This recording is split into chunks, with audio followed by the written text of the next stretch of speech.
میں نے جب انہیں پڑھا تو مجھے ان سے بڑا پیار ہو گیا، لیکن آپ کو پتہ ہے وہاں جا کے کسی شخص کا مزار تلاش کرنا یا پوچھنا ایک مشکل کام ہوتا ہے۔ تو ایک دفعہ میں مکہ شریف میں حاضر تھا، تو ایک گاڑی والا ڈرائیور مجھے کہنے لگا کہ مولانا میں آپ کو جانتا ہوں، مجھے آپ سے محبت ہے، ایک بات بتاؤں آپ کو؟ میں نے کہا بتاؤ۔ کہنے لگے حضرت عبداللہ ابن عمر کی قبر دیکھنی ہے۔ میں نے کہا یہ تو نہیں کہہ رہا، یہ کسی نے بندوبست کرایا ہے، یہ اللہ نے تیرے دل میں بات ڈالی ہے کہ ہو گیا تو لے چل مجھے۔ حضرت عبداللہ ابن عمر کو نبی پاک نے فرمایا تھا راجل صالح، یہ نیک بندہ ہے، یہ متقی آدمی۔ حضرت عبداللہ ابن عمر رضی اللہ تعالیٰ عنہ سیدنا فاروق اعظم رضی اللہ تعالیٰ عنہ کے صاحبزادے ہیں، اور ان کی ہمشیرہ سیدہ حفصہ رضی اللہ تعالیٰ عنہ حضور کی زوجہ محترمہ ہے۔ ایک دن اپنی ہمشیرہ سے کہنے لگے کہ نبی کریم صلی اللہ تعالیٰ علیہ وسلم گھر میں آئے نا، اور اگر حضور غم امت میں پریشان نہ ہوں، طبیعت کو حشاش بشاش دیکھو، تو ذرا پوچھنا تو صحیح حضور کا میرے بارے میں کیا خیال ہے، پوچھنا تو صحیح کہ کریم کی بارگاہ میں میرا کیا مقام ہے، میرے بارے میں حضور کیا فرماتے ہیں۔ اب بہن کو کام بتائے، اور بتائے بھی بھائی، اور پھر بہن وہ کام نہ کرے، یہ تاریخ میں ہوتا نہیں۔ حضرت عمر فاروق رضی اللہ تعالیٰ عنہ کی صاحبزادی ام المومنین رضی اللہ تعالیٰ عنہ فرماتی ہیں کہ میں تو بس منتظر تھی، انہوں نے تو کہا تھا نا کہ اگر تم حشاش بشاش دیکھو تو بات کرنا، لیکن حضور تشریف لائے، میری باری تھی، میرے گھر تشریف لائے، کھانا پیش کیا تو فوراً میں نے عرض کی حضور ایک بات پوچھنی تھی۔ حضور نے فرمایا پوچھئے۔ میں نے عرض کی حضور میرے بھائی عبداللہ ابن عمر کے بارے میں آپ کا کیا خیال ہے؟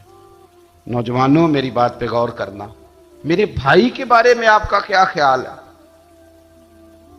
تو نبی کریم صلی اللہ تعالی علیہ وآلہ وسلم نے میری طرف دیکھا، اور پھر حضور زیر لب تھوڑا مسکرائے، اور بریلی کے امام کہتے ہیں کہ حضور مسکرا دیتے تھے نا تو جو بڑا دکھی ہوتا تھا وہ بھی ہنس پڑتا تھا۔ اب سوال پیدا ہوتا تھا کہ پھر تو اس مسکراہٹ کے لیے انتظار کرنا پڑتا ہوگا کئی کئی مہینے کہ حضور مسکرائیں تو رونے والے ہنسیں، تو اعلیٰ حضرت فرماتے نہیں، انتظار نہیں کرنا پڑتا، یہ مسکراتے رہنا تو حضور کی عادت ہے۔ جس کی تسکین سے روتے ہوئے ہنس پڑے، اس تبسم کی عادت پہ لاکھوں سلام۔ یعنی یہ تو عادت ہے حضور کی مسکراتے رہنا، اس کے لیے انتظار نہیں کرنا پڑتا۔ بھائیو آپ خیال رکھیں گے، غور کریں گے، حضرت عبداللہ ابن عمر رضی اللہ تعالیٰ عنہ کے بارے میں پوچھا تو سیدہ فرماتی ہیں کہ نبی کریم صلی اللہ تعالیٰ علیہ وسلم نہ زیر لب مسکرائے اور فرمایا حفصہ تیرا بھائی ہے تو اچھا، لیکن میں نے سنا ہے کہ عشاء کی نماز پڑھتا ہے تو فجر تک سویا ہی رہتا ہے۔ او نوجوانوں، 10 بجے تک سونے کی بات نہیں ہوئی، 9 بجے تک سونے کی بات نہیں ہوئی، 11 بجے اٹھنے کی بات نہیں۔ حضور فرمانے لگے میں نے سنا ہے کہ عشاء کی نماز پڑھ کے سو جاتا ہے اور فجر تک سویا ہی رہتا ہے، اسے چاہیے کہ تہجد کے وقت اٹھا کرے، اللہ کی بارگاہ میں حاضر ہوا کرے، آہوزاری کرے، سجدے کرے، عبادت کرے، اٹھتا ہے اور فجر میں جا کے اٹھتا ہے۔ حضرت جناب حفصہ رضی اللہ تعالیٰ عنہ کہتی ہے میں نے جناب عبداللہ ابن عمر کو پیغام دیا اور میں نے کہا میرے جوان بھائی سن۔ نبی پاک نے فرمایا ہے تو اچھا پر تہجد میں نہیں اٹھتا، نفل نہیں پڑھتا۔ او میری ملت کے جوانوں، مزہ نہیں آ جاتا جب ساری دنیا سوئی ہو، ساری دنیا، اور بستر بھی گرم ہو اور نیند بھی پورا غلبہ کر رہی ہو، اور اچانک گھنٹی بجے دماغ میں، آنکھ کھلے، گھڑی پہ نظر پڑے، 3:30 4 بجے کا پیغام گھڑی بتائے، اور کوئی چڑھتی جوانی والا اٹھ کے وضو کرے، اور جب وہ مصلی کھول کے بچھائے تو مدینے والے محبوب کہتے ہیں کہ ہر نماز پہ رب ثواب دیتا ہے، اور جو اٹھ کے تہجد کی نماز پڑھے اسے دیکھ کے تو رب مسکراتا ہے، جو اس کی شان کے لائق ہے، جو اس کی شان کے لائق، وہ مسکراتا ہے، خوش ہوتا ہے کہ میرا بندہ تہجد میں اٹھ گیا، وہ مسکراتا ہے۔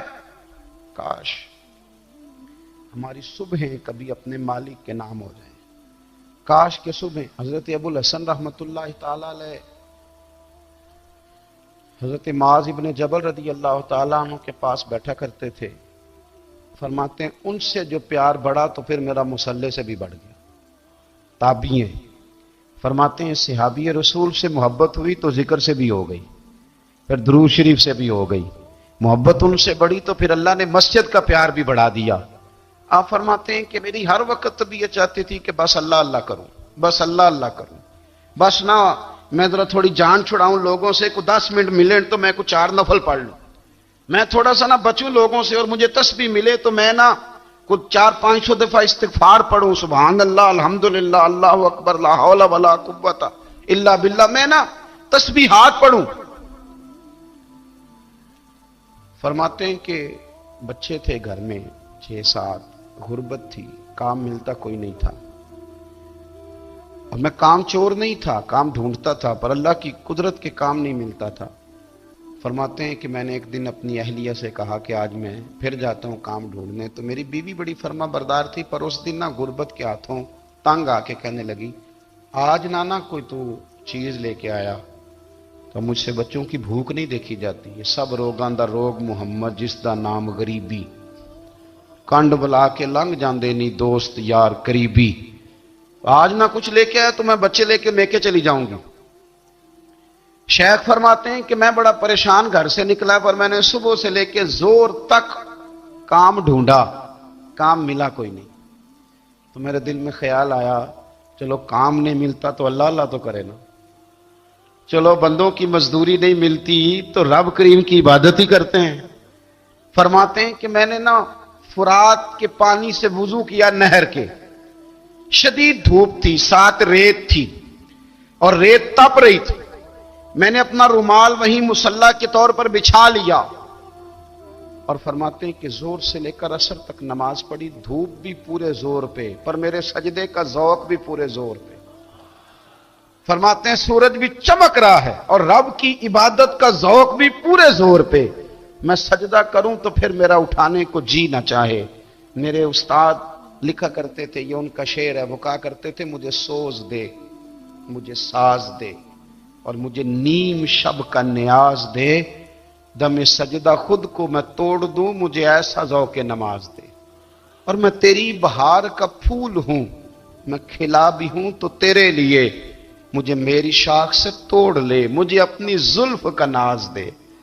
بھائی فرماتے ہیں کہ عصر تک میں نے نفل پڑھے, دل ڈھلنے لگا, عصر کی نماز پڑھی اور میں وہاں سے چلا.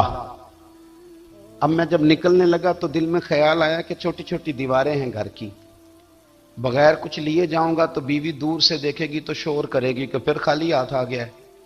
کہتے میں نے اپنے اسی رومال میں جس پہ میں نے نماز پڑھی تھی نا, رومال میں کیا کی دے پنجابی جو صافہ کہتے ہیں, اسی میں نا میں نے کچھ ریت بھر لی کہ وہ دور سے دیکھے گی تو سمجھے گی کچھ لے کے آیا ہے, چلو جا کے اسے بتا دوں گا کہ آج پھر مزدوری نہیں ملی. کہتے ہیں وہ ریت لے کر جب میں گھر میں گیا تو پہلے بیوی دروازے پہ کھڑی ہوتی تھی, پوچھتی تھی خالی ہاتھ آ گئے ہو, آج میں نے دیکھا تو ہے ہی کوئی نہیں. فرماتے ہیں میں اندر داخل ہوا, سلام لیے, کونے میں میں نے وہ رومال رکھ دیا, اور میں نے آواز دی کہ بھلی مانس کہاں ہو؟ تو وہ کہنے لگی آپ منہ ہاتھ دھو لیں, میں روٹی لے کے آئی. میں نے کہا روٹی کہاں سے آ گئی, یہاں تو کئی دنوں کے فاقے, تو کئی دنوں کی غربت ہے, یہاں تو اس گھر میں تو فقیری ہے. فرماتے ہیں کہ وہ روٹی لے کے آئی, اور اس وقت کی جو موجودہ نعمتیں تھیں, سمجھ لیں سلاد, اچار, ہر چیز ساتھ لائی. میں نے کہا کہ بچے کہاں گئے؟ کہنے لگی وہ کھانا کھا کے کھیلنے گئے, آپ کھانا کھا لیں آ جاتے. کھانا اس نے چن دیا. میں نے حیرت انگیز لہجے میں ساری نعمتیں اپنے دسترخوان پہ دیکھ کر کے بیوی سے پوچھا یہ کہاں سے آیا کھانا؟ بچوں کو تو نے کہاں سے کھانا کھلایا؟ یہ سارا کچھ کیسا ہے؟ تو کہنے لگی پتہ نہیں آج آپ کس کریم کی مزدوری کرنے چلے گئے تھے, پتہ نہیں کس کریم کی, میرے گھر میں تو اتنی نعمتیں آئی ہیں کہ مجھ سے سنبھالی نہیں جا رہی, اتنا اناج ہے, اتنا گندم ہے, کس کریم کے دروازے آج چلے گئے تھے؟ یہ کہتے کہتے وہ اٹھی اور اٹھ کر کے کہنے لگی پہلے بڑا کچھ آیا تھا, اب کیا لے آئے ہو؟ اور جا کر کے نا اس نے وہ ریت والا رومال کھولا کہنے لگے میں تو لے کے آیا تھا ریت، تو میرے رب نے اسے بھی سونے اور ہیرے بنا دیا تھا۔ جب آپ کی توجہ اللہ کی جانب، میرے نبی پاک صلی اللہ تعالی علیہ وسلم نے فرمایا ہر چیز اپنے رب سے مانگ، ہر چیز مانگ، ہر چیز مانگ۔ یا رسول اللہ کیا کچھ؟ میرے محبوب نے فرمایا تیرے گھر میں نمک بھی ختم ہو جائے تو وہ بھی اپنے رب سے مانگا کر، تو مانگنا وہ تجھے دے گا، تو اس کی بارگاہ میں کشکول طلب دراز تو کرنا۔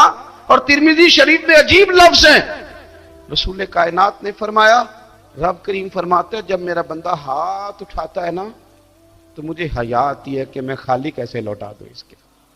اتنے بڑے بادشاہ کی بارگاہ میں، او بھائی لوگوں سے عزتیں تلاش کرتے ہو تو وہ کیا تمہیں عزت دیں گے؟ وہ تو کل اچھا کہتے ہیں پرسوں برا کہنے لگ جاتے ہیں۔ لوگوں کے سامنے گڈ بک میں آنا چاہو گے تو وہ تو سویرے تمہارے بارے میں کچھ کہیں گے، شام کچھ اور کہیں گے۔ اپنی روحانی زندگی آباد کریں، اپنے مسلح کو وقت دیں، اور دنیا سے چھپ کر اس موبائل کو بند کر کے اور اپنے آپ سے بھی چھپ کے اور تنہا ہو کے چھپا کے سارا کچھ اپنے آنسو اپنے رب کی بارگاہ میں پیش کریں، اس کے حضور حاضری دیں۔ سنو نا ترمذی کی حدیث، اور اسے یاد رکھنا، نبی پاک علیہ السلام نے فرمایا اپنے دکھ لوگوں کے سامنے نہ بیان کرنا، سیٹھوں نوابوں کو نہ بتاتے پھرنا، دنیا داروں کے سامنے جا کے نہ رونا کہ میں تکلیف میں ہوں۔ فرمایا اگر دنیا داروں کو دکھ بتاؤ گے رب تمہیں کبھی غنی نہیں کرے گا، اور لوگ ہیں کہ الٹا مذاق اڑائیں گے۔ آپ کی جس سے بڑی پکی یاری ہے نا، پکی، وہ تب تک پکی ہے جب تک آپ نے 50,000 مانگا نہیں، اور جس وقت آپ نے کہہ دیا کہ میں مجبور ہوں میری مدد کر تو پھر ختم ہو گئی دوستی۔ لوگوں کی تعلقات آپ کے ساتھ تب تک ہیں جب تک آپ ان سے کوئی ضرورت وابستہ نہیں کرتے۔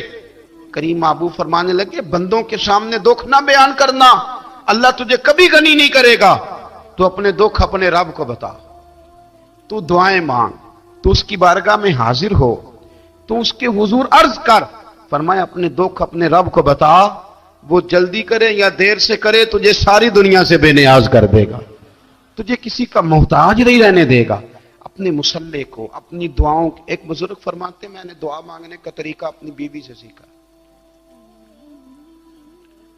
دعا مانگنے کا طریقہ اپنی، سیکھنے والے تو اپنے بچوں سے بھی سیکھ لیتے ہیں، سیکھنے والے تو ہر ایک سے سیکھتے ہیں۔ وہ کہتے ہیں میں نے دعا مانگنے کا سلیقہ اپنی بیوی سے سیکھا ہے۔ حضرت وہ کس طرح؟ فرمانے لگے میری بیوی نے نا مجھے کوئی کام بتایا، کچھ پیسوں کی ضرورت کے لیے کہا، تو میں نے اسے کہا کہ بھئی ابھی میرے پاس نہیں ہے، کچھ دنوں میں آتے ہیں تو میں دے دوں گا۔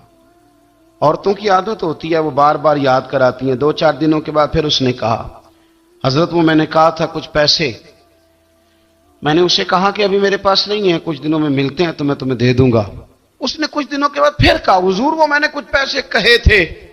فرماتے میں نے ڈانٹ دیا، میں نے کہا کہ کیا تو روز مجھے شرمندہ کرتی ہے، کہا نا میرے پاس نہیں ہے، ہوں گے تو دے دوں گا، تو روز یاد کراتی ہے۔ فرماتے ہیں اس نے پہلے تو میری ڈانٹ کو سہا، پھر میرے سخت جملوں نے اس کی آنکھوں میں آنسو پیدا کر دیے، پھر اس نے اپنے آنچل میں اپنے اس دکھ کو سمیٹا، اور پھر اس نے ایک جملہ کہا تو میں رو پڑا، اور مجھے اپنے رب سے مانگنے کا طریقہ آ گیا۔ مجھے کہنے لگی حضرت جی آپ نے ڈانٹ دیا، میں نے سہ لیا، پر آپ ہی میرے شوہر ہیں، بتائیں نا آپ سے نہ کہوں تو میں کس سے جا کے کہوں۔ فرماتے ہیں میں رو پڑا، اور میں کھل کے رویا، اور میں تڑپ کے رویا، اور پھر میری سسکیاں بند گئیں۔ تو مجھے کہنے لگی آپ کو کیا ہوا؟ میں نے کہا مجھے بھی دعا مانگنی آ گئی ہے، جب میں اسے کہوں گا نا اللہ تو ہی میرا رب ہے، میں تجھ سے نہ کہوں تو میں کس سے جا کے کہوں؟ میں کیوں کسی بندے سے سوال کروں؟ میں کیوں کسی دنیا دار سے کہوں؟ میں تیرے بندوں کا، نیک بندوں کا وسیلہ لے کے، تیرے محبوب کی غلامی لے کے تیری بارگاہ میں آئیں، تجھ سے نہ مانگوں تو کس سے مانگوں؟ سمجھ آ گئی ہے؟ جب میں اس رنگ میں مانگوں گا تو پھر رب میرے اوپر بڑا ہی فضل فرمائے گا، وہ میرے اوپر بڑی رحمت کرے گا، وہ میرے لیے آسانیاں کرے گا۔ عزیز دوستو، ہم اس طرح کرنے لگ گئے ہیں کہ ہم نے نا اپنے تعلقات پر اعتماد کرنا شروع کر دیا ہے۔ میرے تعلقات بہت ہیں، ہم نے اپنی دولت پر اعتماد کرنا شروع کر دیا ہے، میرے پاس دولت بہت ہے، ہم نے اپنے علم پر، اپنی شہرت پر اعتماد کرنا شروع کر دیا ہے کہ میرے پاس فلاں چیز بہت ہے۔ یاد رکھنا جب بے نیاز اپنی صفت بے نیازی دکھاتا ہے تو بڑی بڑی دولتوں والے مجبور نظر آتے ہیں۔ بھائیو، جب انسان کا رشتہ اپنے مالک کے ساتھ ہوتا ہے پھر تو غم بھی کچھ نہیں کہتے، پریشانیاں بھی کچھ نہیں کہتی، پھر تو زندگی صبر والی، پھر تو زندگی توکل والی، پھر تو زندگی بھروسے والی، پھر انسان اپنے آپ کو رسوا نہیں کرتا، دنیا داروں سے امیدیں اس کی ختم ہو جاتی، امیدیں اللہ رسول سے لگا لیتا، مضبوط ہو جاتا ہے، مضبوط، طاقتور ہو جاتا ہے، خوددار ہو جاتا ہے، باوقار باعزت ہو جاتا ہے۔ حضرت بہلول دانا رحمت اللہ علیہ بیٹھے تھے تو ہارون رشید حج کر کے آ رہا تھا، تو رستے میں حضرت شیخ سے ملاقات ہو گئی تو السلام علیکم کے بعد کہنے لگا حضور کوئی حکم ہو تو بتائیے گا۔ تو حضرت بہلول دانا فرمانے لگے تیرا رب کون ہے؟ اس نے کہا اللہ۔ تو فرمایا میرا کون ہے؟ کہا اللہ۔ فرمانے لگے تو بڑا ہی بیوقوف ہے، کیا تو یہ سمجھتا ہے کہ رب ہارون رشید کو تو دے گا اور بہلول دانا کو بھول جائے گا؟ تیرا بھی وہی رب ہے، میرا بھی وہی رب ہے، اس نے اگر تجھے دے کے آزمایا ہے تو ہو سکتا ہے مجھے نہ دے کے آزما رہا ہو، جب اس کی حکمت کے تقاضے ہوں گے تو عطا کرے گا اور دے گا، تو جا اپنا کام کر۔ بھائی اپنی روحانی زندگی، اپنی عبادات، اپنے وظائف، اپنے روزمرہ کے معاملات، اپنی دعائیں، اپنا استغفار، دیکھو کوئی مشکل کام تو نہیں، 2 رکوع ہیں سورہ واقعہ کے اگر رات کو پڑھ لی جائے تو میں کس طرح یہ بات بیان کروں کہ تعویذ بانٹنا آسان ہے اور وظیفہ بتانا مشکل ہے؟